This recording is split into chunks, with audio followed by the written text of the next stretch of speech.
Hi, எல்லாம் எப்படி இருக்கீங்க? இந்த ஓன் வாய்ஸ் எதுக்குன்னு பார்த்தீங்கன்னா, ரொம்ப நாள் ஆச்சு உங்ககிட்ட பேசி. அதனால தான் இன்றைக்கி நானும் என் பையனும் அவன் அங்கே இருக்கான், தச்சிட்டு இருக்கான். 2 பேரும் வேலை செஞ்சுட்டு இருக்கோம். அவன் என்ன தைக்கிறான்னு சொல்லிட்டு பார்க்கலாம் வாங்க.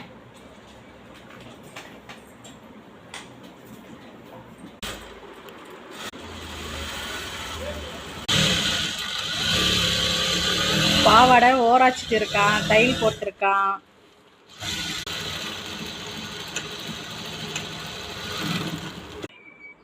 டைல் போட்டான். இந்த வீடியோ பிடிச்சிருந்தாக்கா லைக் பண்ணுங்கள், கமெண்ட் பண்ணுங்கள், ஷேர் பண்ணுங்கள். மறக்காமல் சப்ஸ்கிரைப் பண்ணிடுங்க. எல்லாருக்கும் பாய் பாய் சொல்லுடா. பாய்.